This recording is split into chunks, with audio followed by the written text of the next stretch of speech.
I wear countless faces, shifting like the wind. At times, I'm a small boy, innocent and wide-eyed. Other times, I'm a small girl, giggling in the shadows. But most often, I am nothing more than a ghost, a whisper of what once was and what will never be. I am a breath of false hope, the spark that will unite a rebellion in the darkness of corridors, where secrets and treachery intertwine. I have seen the rise and fall of countless ages, for I have walked this world for millennia. I rode into battle with the first men, watched them carve their name into the very bone of this earth. I rebelled with the Andals as they fought with fire and faith to carve a name in this land. I intercepted the minds of the dragon lords, whispering dreams of conquest and power into their sleep. 1,000 men have unleashed their fiery wrath in my name, but their wrath is unparalleled to the storm that is brewing once again. Many have glimmered my form, felt the elusive weight of the burden that is me, but none of them have touched me. I am a fading memory, an echo in the halls of history, and yet I'm a glimmer, still as real as you and I. In the hearts of those who dare remember me, I am a shadow in their mind, the fear that crawls beneath their very soul. I am a ghost of forgotten dreams, a specter that will haunt you till your very days. Forever unseen and always remembered, I am the forgotten walls of Harrenhal.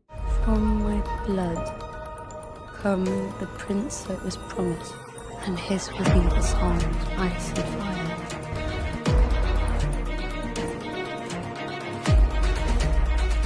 Welcome back, Watchers Beyond the Wall. My name is Monica, and if you don't know who I am, I post videos pertaining to a Song of Ice and Fire content, and a little bit of whatever is on my mind. Here, we deep dive and overanalyze rewatching shows and movies over and over again to understand what the writer is trying to tell us. Without further ado, brace yourselves for rewatch.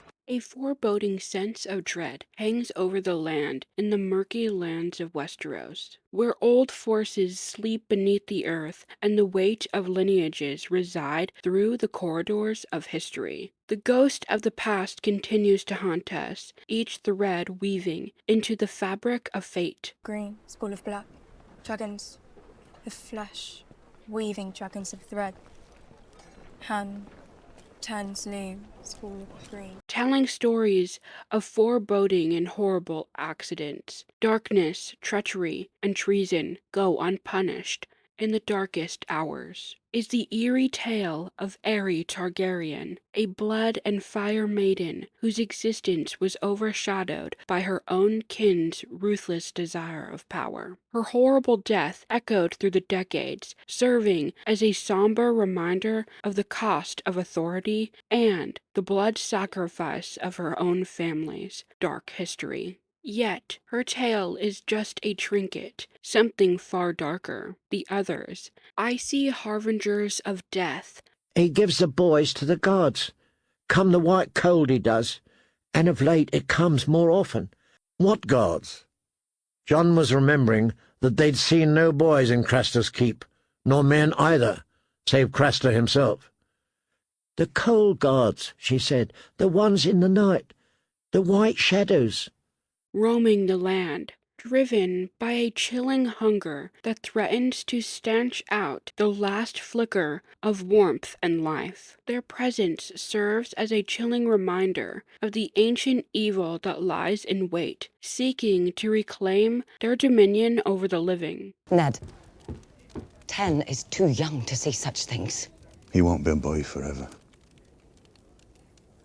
And winter is coming. In contrast, Lady Stoneheart rises, a vengeful wrath fueled by sorrow and rage. Embodying the ruthless cycle of death and resurrection, her purpose is to drive out any who harmed her family. Her fiery grip on vengeance transforms her mortal being into something that is feared and revered by many hearts who follow her. Beneath her ravaged scalp, her face was shredded skin and black blood where she'd raked herself with her nails. But her eyes were the most terrible thing.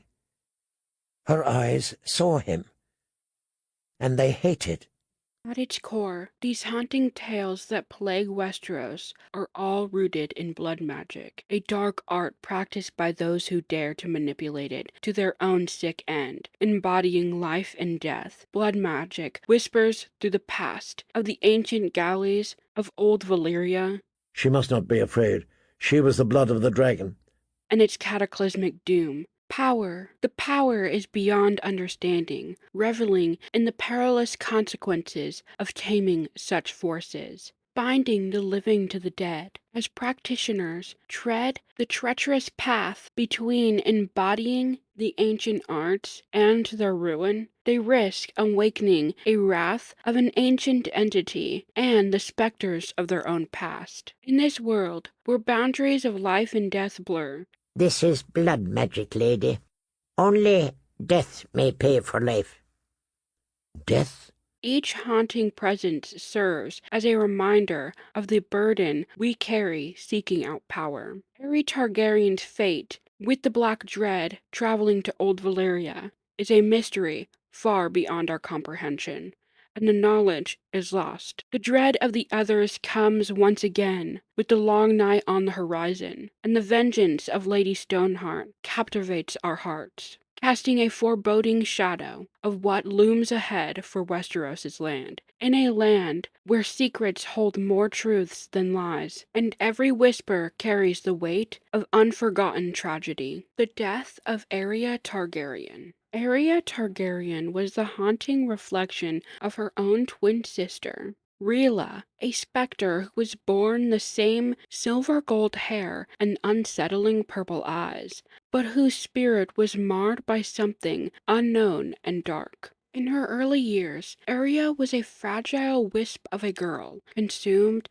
by the overwhelming shyness that left her prone to tears and night terrors. Her childhood was riddled with fears that gnawed at her insides. Horses with wild eyes, barking dogs, loud boys, men with beard, who loomed like shadows. The riddled chaos of dancing, and most terrifying of all, dragons, as whispered by the watchful eyes of Grand Maester Barton. Yet, after the coronation of her uncle Jaehaerys at Old Town, Jaehaerys came to the throne in 48 AC, in a time when the realm had been torn asunder by the ambitions of rebellious lords, the fury of the High Septon, and the cruelty of his uncle, Maegor I. Aerea began to emerge from her chrysalis, revealing a newfound self-identity, something that was marred with danger.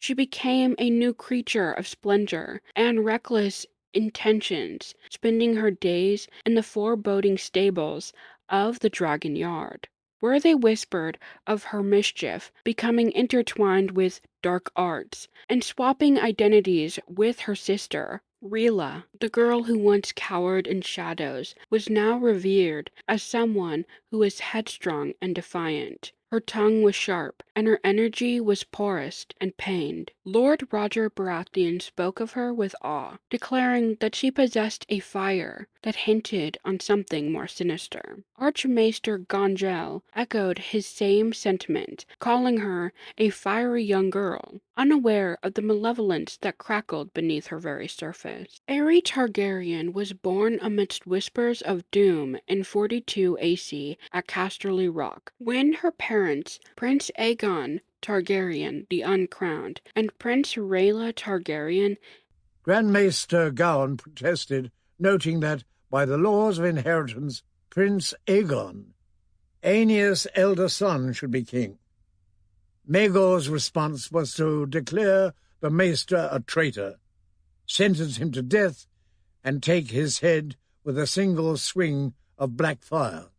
The poor fellows who sought to stifle out the Targaryen flame. Following the death of her grandfather, King Aerys Targaryen, Aerea's life was abandoned within the shadows, as her uncle Maegor usurped the throne for himself. Aegon's desperate plea to stifle out Maegor's attempt to rule overcame in bloodshed, leading Rhaella, Aegon's wife, to send their daughters, sending Eerie and Rila away. Shrouded in mystery, the girls fell into the clutches of one of Maegor's wives, who then used them as pawns within a treacherous game of power. In 43 AC, his nephew, Prince Aegon, attempted to win back the throne that by law should have been his, in what came to be known as the Great Battle beneath the God's Eye. Aegon died in that battle, leaving behind his wife and sister, Rhaena, and their 2 twin daughters. His dragon, Quicksilver, was lost as well. After Rila wed Maegor, Aerys was then thrusted in the depths of courtly life, where she was then made heir until he sired a son. When Maegor's cruel reign of terror came to an end, Aerys' claim to the throne was shrouded by mystery, if she could even rule due to her timid nature. A transformation overtook the realm, as ripples of rebellion overcasted through Jaehaerys' coronation. Maegor's tyrannical reign could no longer be borne, and the realm rose up to end it. Unifying them all was a claim put forward by the young prince Jaehaerys, Aenys and Alicia's only remaining son, now all of 14 years of age.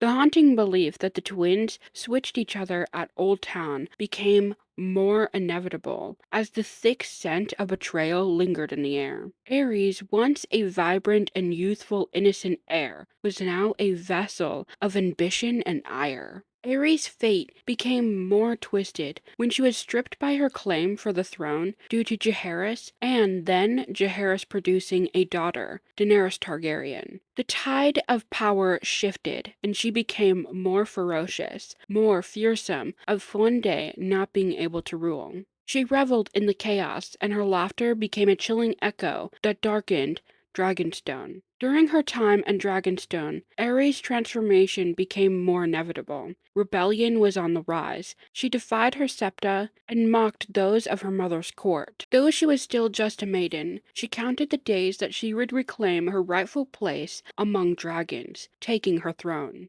As the shadow grew darker, Aerys' heart ached for the loss of connection through the vibrancy of King's Landing. She was a girl grappling with the tomb of a stone that she once called home. Yet she yearned for the winds to take her amongst the sky, so she could claim a dragon and fight for her claim. Towards the end of 54 AC, a chilling mystery shrouded Dragonstone. Aerea Targaryen, the once restless child of a restless age, vanished from the island under the shadow of night. Her only companion was the ancient and terrifying Balerion the Black Dread. The great beast had burrowed in his lair after the death of his last rider, Maegor the Cruel.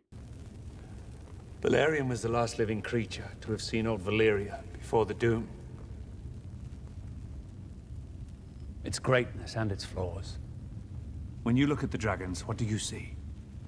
And yet, Aerie, a child of only 13, claiming the dragon and flying off into the night sky, disappearing without a trace and into the unknown. When her mother, Queen Rhaella, arrived to King's Landing, she thought she would be greeted by her daughter, but she wasn't there. The hollow silence of unanswered questions echoed through the corridors of the Red Keep. Aerea had not returned to King's Landing, and panic stirred like wildfire, as they dispatched ravens to every corner of the 7 kingdoms, carrying the desperate pleas of any sign of their lost princess, or Balerion the Black Dread. Of the 5 dragons who had flown with Aenor the Exile from Valyria, only one survived to Aegon's day, the great beast called Balerion, the Black Dread. Where had he taken her, and why was she not in King's Landing? But this message only was returned with little information, whispers and rumors, desperate pleas to understand what had happened. Jaehaerys, king now, sent his master of coin and master of whisperer to deploy his spies and informers across the narrow sea, scouring the lands beyond Westeros to see if there is any trace of the missing pair. But each report came back empty-handed, carrying a fear of something much more sinister at play. See, although Aerys' mother was terrified that maybe the dragon had harmed her, driven by a mother's terror, Queen Rhaella mounted her dragon Dreamfire and soared high in the sky, searching low and high, crossing the realms for any sign of her daughter. But the world showed no trace of them and was eerie and quiet as they held their breath as they tried to find Aerie and Balerion, but came up empty-handed, finding nothing but a faded shadow. As unease grew and tensions began to rise in the court of King's Landing, King Jaehaerys, with a heavy heart, had proclaimed that the fearsome beast Balerion, untamable, and a fearsome beast born of fire and shadow, possibly threw Aerion from his back, leaving her to perish in some forgotten place. The idea that we control the dragons is an illusion. They're a power man should never have trifled with.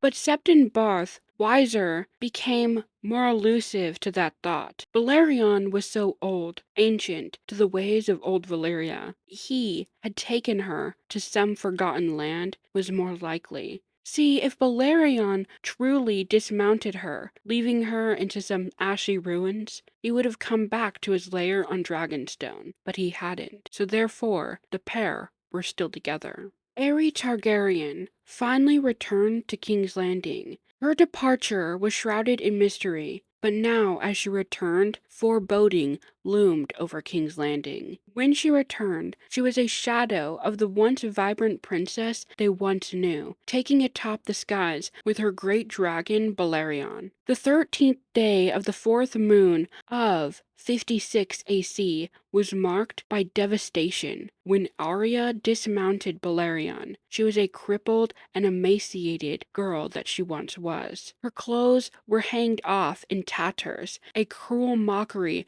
of her royal status, while her hair laid in mangled knots, and her eyes were burnt and bloodshot. Her first utterance was, "I never," echoing through a final finality as she collapsed. Shadows seemed to dance around her as Sir Lucas Moore Strong of the Kingsguard carried her into the chambers. Grand Maester Denifer, the heaviness of the air was penetrable, as Aerie laid across a cloak that seemed to darken with her very presence. In those dimly lit chambers, only the maesters were able to truly understand the horrors that awaited them, administering milk of the poppy to dim her suffering, but it did not seem to help quench the fever that stirred beneath her skin. In a last-ditch effort, he claimed to put her in an ice bath, trying to take off whatever was crawling beneath the surface, but the ice only seemed to fuel the flames of her fever. By the hour of the bath, as the sun sank low into the abyss, Septon Barth, with a heavy voice, announced that Aerie had succumbed to her grievous injuries. The next day, her body would be cremated at sunrise, but the truth of her state, the horrific occurrence that had happened, would never be truly disclosed. While the official word declared that Aerie had succumbed to a fever, the reality was twisted and grotesque. Sir Lucius Moore, haunted by the sight that he had stumbled upon, recounted that her fever was so hot that it radiated through his armor. Her eyes were pits of blood, more sinister than you could ever imagine. Something wiggled beneath her flesh, trying to get free. As his testament was silenced by the king, he truly wanted to understand what had plagued Ares with such a grotesque fate, and the knowledge of what had happened to her was a ghost haunting the halls of the Red Keep. Barfer, in his silence, had no recount of Ares' passing, but Barth's private notes reveal something far more sinister. He described her as burning alive, with her skin glistening in unnatural reds, barely clinging on to her bones. She looked starved, hollow, and he recorded swelling beneath her flesh, as though something dark and hungry stirred beneath the remaining bits of her skin. It caused her unrevocably amounts of pain and suffering. Bath wrote of her whispers, her pleas for death that pierced the stillness of the night, as if she became a vessel for an ancient curse. Her flesh grew darker, as though it was charred remains, and she begged for death, her breaths coming in jagged gasps of smoke that came from her mouth and nose. When she was submerged in the ice bath, abhorrent creatures came, born of heat and despair, before dying in the cold, an unholy birth of horrors unleashed upon the world. The origins of these vile entities remain a mystery, but Barth speculates that Balerion, instead of taking Eerie to King's Landing, took her to his homeland, Valeria's ruins. At its apex, Valyria was the greatest city in the known world, the center of civilization. Valeria's ruins are still haunted by the Doom. No one dares to go there, and if they do, they never come back. So the fact that Balerion and Ares did make it out alive is something that has never been seen before. Ares succumbed to her wounds, and the maesters dared not speak of what happened that fateful night. Balerion was also injured with something thrice his size. In the years following, the shadow of Ares' death casted long and high over the realm. Barth wrote that although dragons, wyverns are not the thing to be fought with, the tale of Aerea is a grim reminder of how we truly don't understand dragons' intentions. Though I do not believe that Balerion wanted to cause Aerea harm and got her out of there as soon as possible. He knew exactly what he was doing by taking her back to King's Landing, where they could help her. Something far more darker lurks in Old Valyria, and what could that be? King Jaehaerys, grappled by the dread that had engulfed his family, issued out that no vessel who was suspected to travel to Old Valyria or is going to travel to Old Valyria can dock in Westeros. This was a desperate plea to stifle out the darkness that laid beyond our comprehension. The horrors of Aerea's tragic fate haunt the Targaryen legacy now and always. The Others, also known as the White Walkers. The night was heavy with an unnatural chill, the air thick as shadows danced across the snowy landscape. The moon hung low, veiled beyond a shroud of gray clouds, its light barely penetrable through the darkness in its wake. As the wind howled through the skeletal leaves, a haunting silence settled beyond the land, breaking by only the distant crackling of ice and rustling of the dead leaves.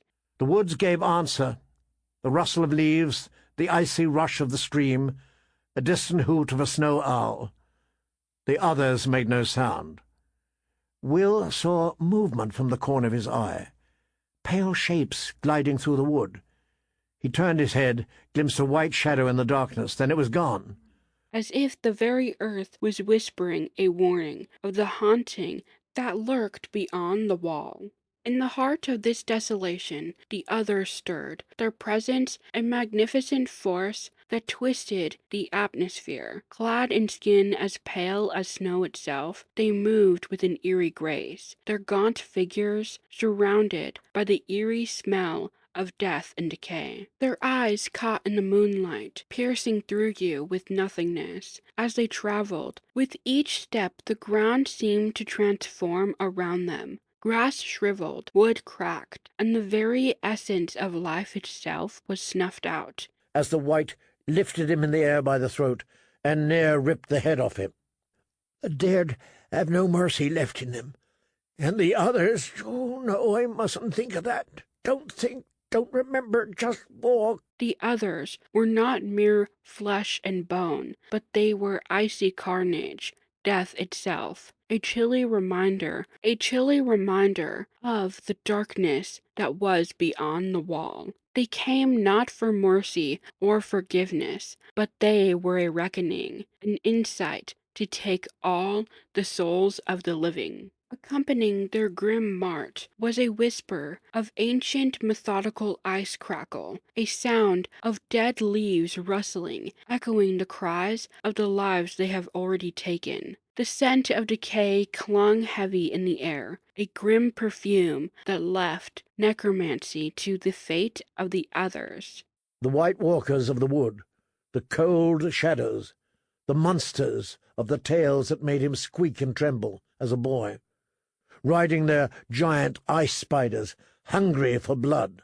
Beyond them, the whites, corpses reanimated through dark means, through magic of ice. Their hollow, vacant eyes reflected the grim hunger of trying to add more numbers to their rank. With the cold creeping ever closer, the night grew darker, and the world held its breath, waiting for the inevitable arrival of the long-forgotten horrors that raged through the lands. The others, the harbingers of an eternal winter. The others, also known as White Walkers, cold gods, and shadows of despair, lurk beyond the wall, a chilling reminder of an ancient darkness sought to be stifled out. You listen to too many old Nan stories. The others are as dead as the children of the forest, gone 8,000 years. Maester Lewin will tell you they never lived at all. No living man has ever seen one. Legends whisper of their existence, echoing through the ages, tales of a time where these pale, grim facades roamed the icy north, their perilous resorting to an unnatural cold and numbless nature, no remorse, and no regards for human life. Once perceived to be extinct, their return is a foreboding omen, harbingers of doom, that seem to shrivel throughout the realm and bear down on the toughest of souls. There was a faint blue shimmer to the thing, a ghost light that played around its edges, and somehow Will knew it was sharper than any razor. Sir Waymar met him bravely. "Dance with me, then." He lifted his sword high above his head, defiant. His hands trembled from the weight of it, or perhaps from the cold. These tall, gaunt figures possess skin as pale as freshly fallen snow. Their cold blue eyes burn with a malevolent light, akin to the icy stars that are in an absent night sky, with blood like a porcelain frost and bone that shimmers like melt glass. They are an eerie sight, a grim beauty that strikes fear into the hearts of those who dare gaze upon them. Clad in delicate reflective armor, they shift in color like a mirage of a white summer snow. They blend seamlessly with the frozen scenery of their surroundings, moving with an eerie grace that shows no departure of their passage. As they wield their crystal-spired swords, the other slid forward on silent feet. In its hand was a long sword like none that Will had ever seen. No human metal had gone into the forging of that blade. It was alive with moonlight, translucent, a shard of crystal so thin that it seemed almost to vanish when seen edge on. alive with moonlight and whispering secrets of pain, the very air shudders as the sound of steel meeting steel, a cry akin to the screams of the damned. Their weapons embody the ancient artifacts of snow, freezing the toughest of steels, shattering them to bits.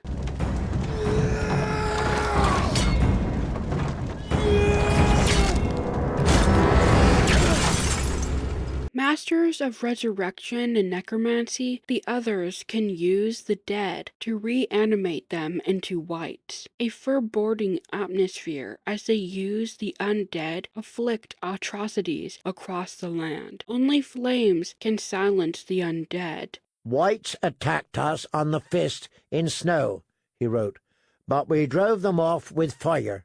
Their existence marred by speculation as they grapple with life and death themselves. Tales speak of them riding corpses of slain beasts and creatures of ice, an unholy army rising to slay any goodness within this world. They move with an unseemly grace, silent as the whisper of the night sky. They're swift and meticulous with how they move, biding the cold itself. Some say that they're able to manipulate storms and fogs, using it to their own advantage, while others say that the cold follows them like a desperate shadow. The language they speak is a chilling echo of ice crackling against a frozen lake, and their laughter is as sharp and as cruel as shattering glass. Old Nan warns that they are harbingers of death, hating all living things, created to snuffle out all warm-blooded creatures. The free folk believe that the others can sense life itself, drawn to it like a moth to a flame, stalking their prey with ruthless determination. In ancient texts, the others are said to fear fire and Valyrian steel, weakness that sparks hope among the people who dare to take out the oppressors. Yet, as the wall stands between them and the Seven Kingdoms, the threat still looms beyond the horizon, a haunting specter waiting to engulf Westeros in an eternal winter. He will not be free forever,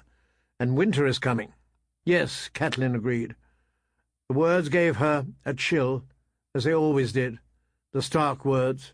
According to the legend, the others emerged from a frozen abyss from the lands of always winter, shrouded in ancient mystery, cold embrace that the long night emerged, a darkness that fell upon the world for generations upon a time. When their arrival came, the icy grip of the dead engulfed the realm of men, enslaving men, women, and children, beasts alike. Everyone stirred when the shadows came. It was during the fateful Battle of the Dawn, where they were able to push back the harbingers of doom and quell them once more, forging together the first men of the Night's Watch and the infamous and enigmatic Children of the Forest, uniting together, taking out the others once and for all.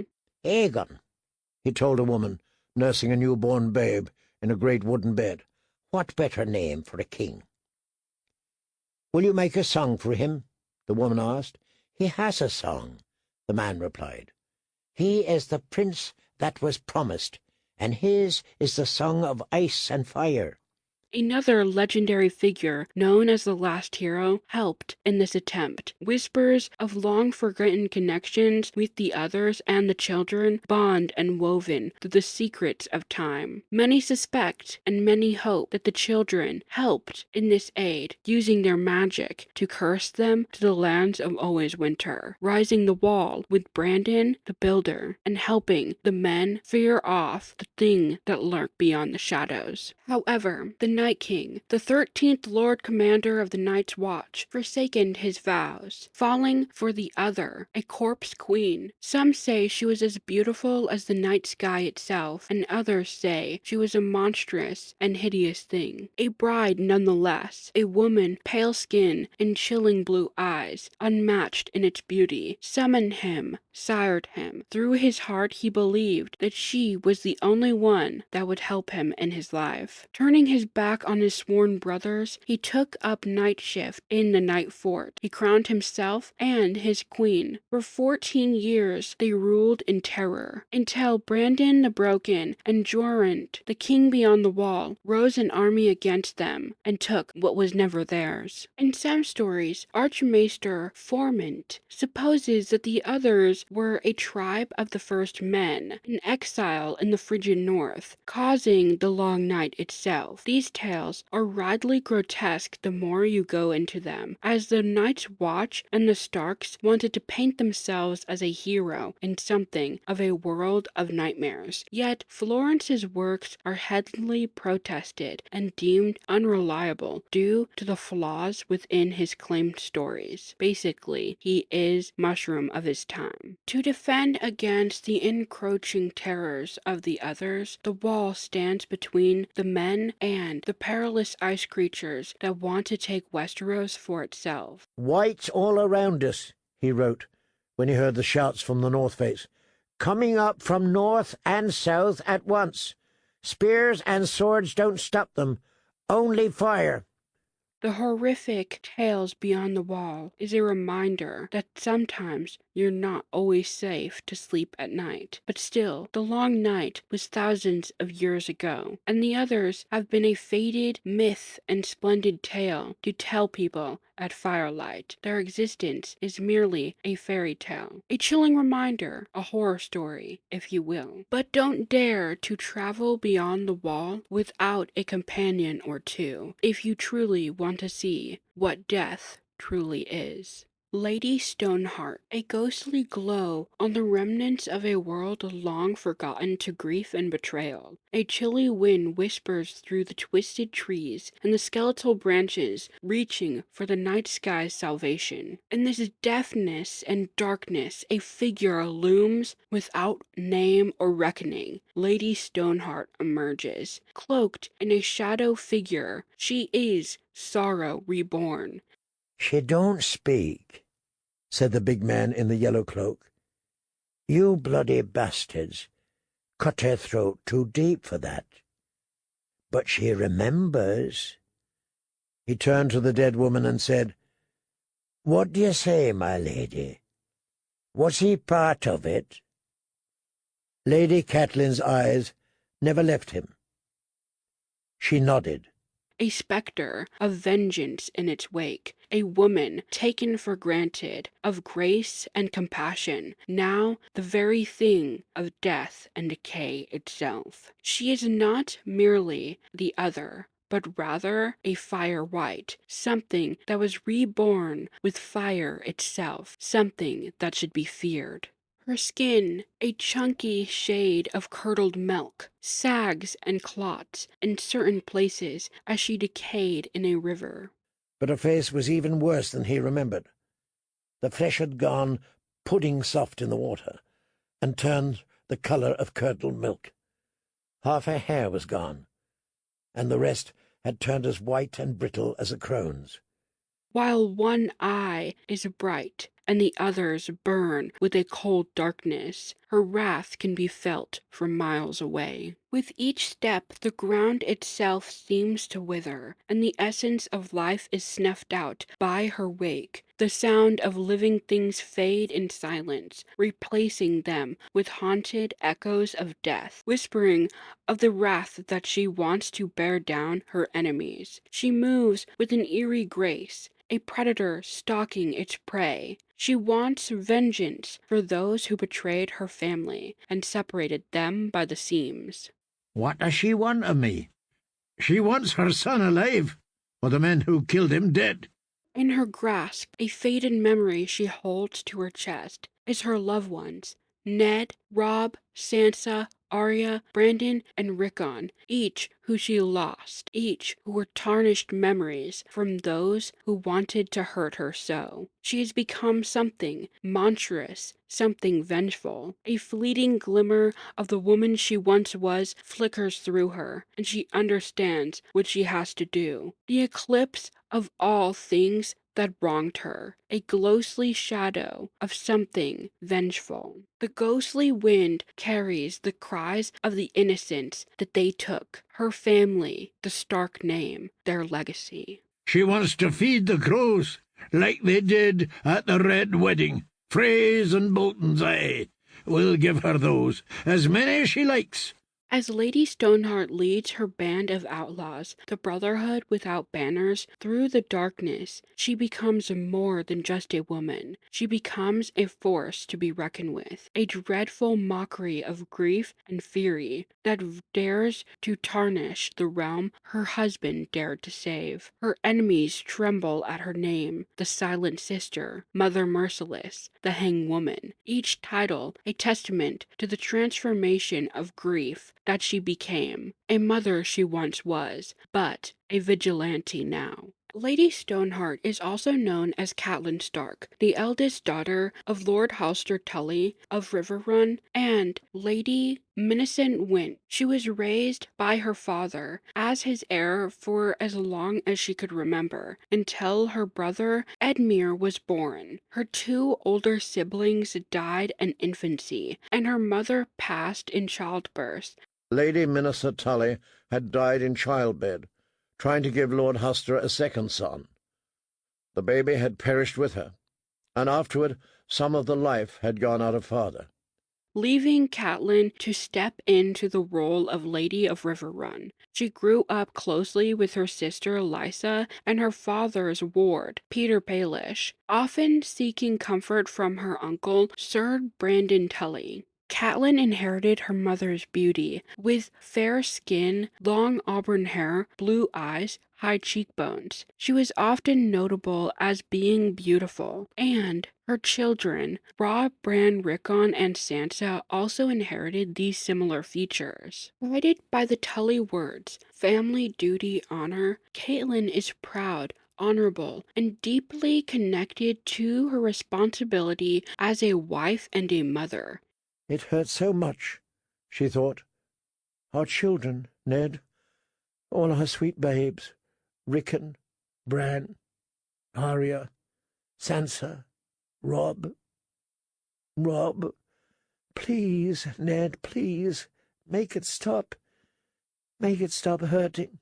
She's also cunning and resourceful. She values duty over desire, although she disregards Jon Snow as a son and treats him more as an outsider. And Jon Snow is Eddard's illegitimate son. Her relationship with Theon Greyjoy is stained as he feels that she treats him as a hostage. Basically, they lack communication. Catelyn shared close memories and a close bond with her father, who cherished her most out of all of her siblings. He taught her how to ride, which is uncommon for a lady of her status, and often taught her how to read. She and Lysa used to play as girls, sharing secrets and fawning over boys together. They traveled together, and Catelyn visited the inn at the Crossroads and Oldstone, where they imagined themselves as Jenny of Oldstone with Peter as their prince of dragonflies. However,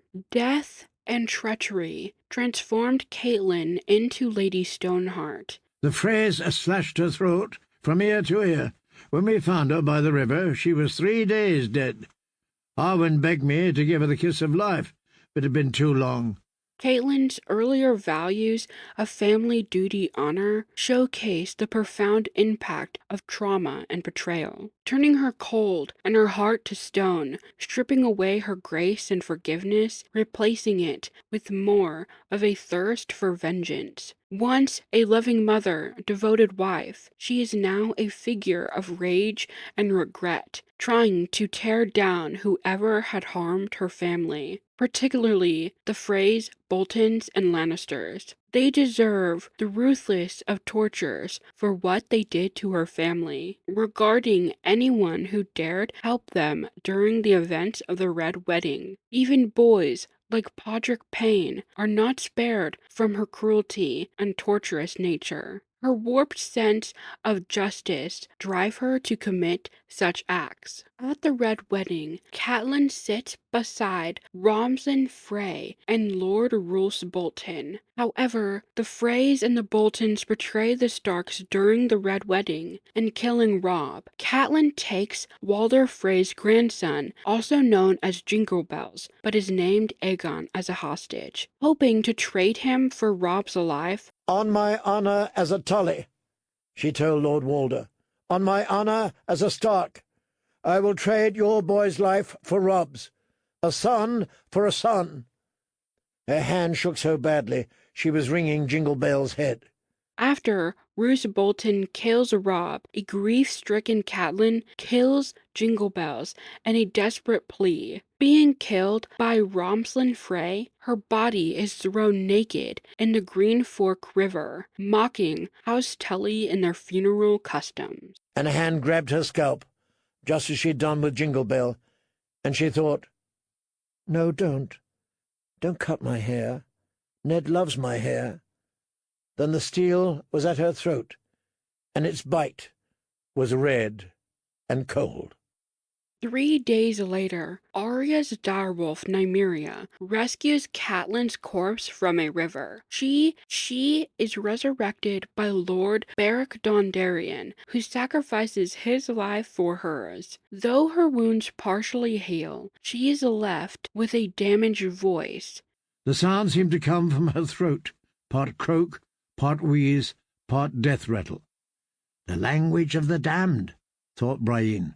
Driving by a sense of hatred and anger, she has commanded Derek's outlaws, the Brotherhood without banners, to ruthlessly kill any person who dared betray her family, including Peter and Merritt Frey. A cloaked woman is rumored to appear near Fair Market and hound Mard, but vanishes into the neck when pursued by Black Walder Frey. She is also known as Stoneheart, leading a relentless pursuit with outlaws from Beric Dondarrion. Legend has it that the Freys hung her, and now she's immortal existence walking the earth to claim those who dared to betray her family. Her eyes glimmered under her hood. Grey was the colour of the Silent Sisters, the handmaidens of the stranger. Brienne felt her shiver climb up her spine. Stoneheart. Stoneheart is also called the Silent Sister, Mother Merciless, and the Hangwoman. While leading her outlaws, Lady Stoneheart encounters Brienne of Tarth, who claims to be searching for Sansa Stark on Jaime Lannister's orders. However, Catelyn finds this appalling, seeing as Brienne is rooted in treachery if she believes that the Lannisters had anything to do with trying to save her daughter. Sir Jaime swore an oath to Catelyn Stark before his friends cut her throat for her. That must have been, said the big man in the yellow cloak. Oh, we all know about the Kingslayer and his oaths. That's no good. After all, they did plan the Red Wedding. Stoneheart accuses Brienne of treachery for wielding the Lannister sword Oathkeeper. She says, "Perhaps call it Oathbreaker, like you, a false friend." Though Brienne insists her loyalty remains to her, she does not believe it. Stoneheart demands proof of these allegations, wanting Brienne to kill Jaime. But Brienne refuses, saying that Jaime is a good man and did nothing wrong. Oathkeeper, Brian answered. The woman in grey hissed through her fingers. Her eyes were two red pits burning in the shadows. She spoke again. No, she says. Call it Oathbreaker, she says. It was made for treachery and murder. She names it false friend, like you.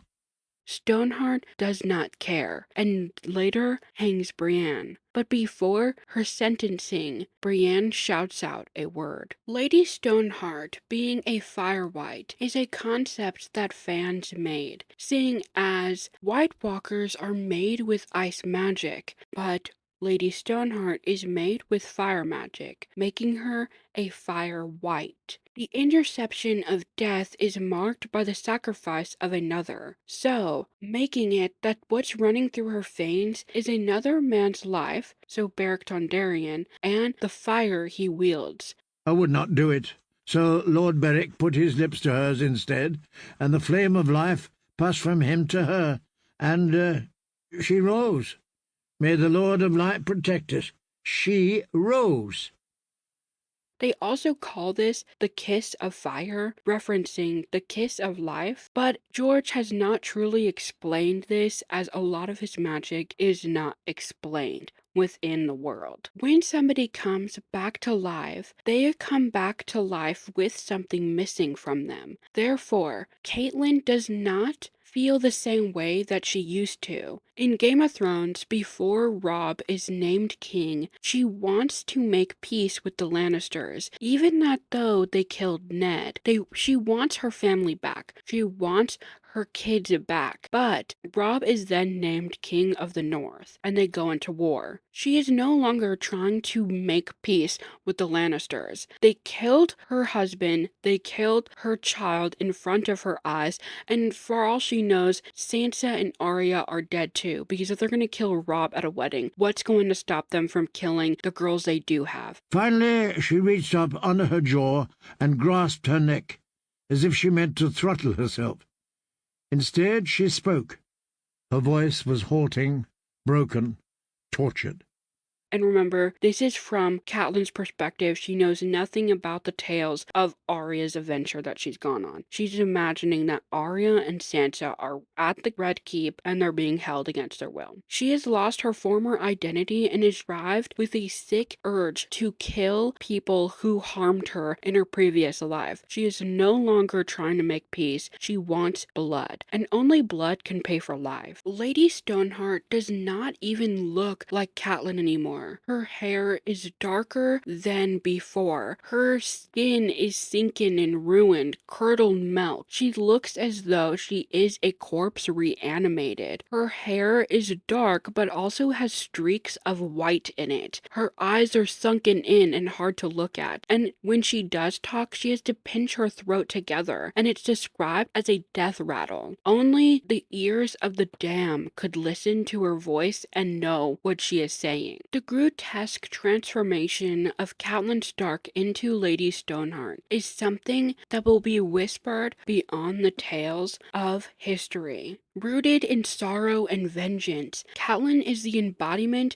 of grief and desire. She once held her family customs high and proud, but it only got her blood and betrayal. She wants to find and seek vengeance for those who wronged her family. She is stripped from the essence of life she once knew, and Lady Stoneheart has become a haunting reminder of how easily love can be twisted into hate, and the scars of those you have lost can transform you into someone you don't even recognize, an instrument of death and carnage. Well, that's all I have for you guys today. Be on your guard posts, watchers beyond the wall, because I'm out.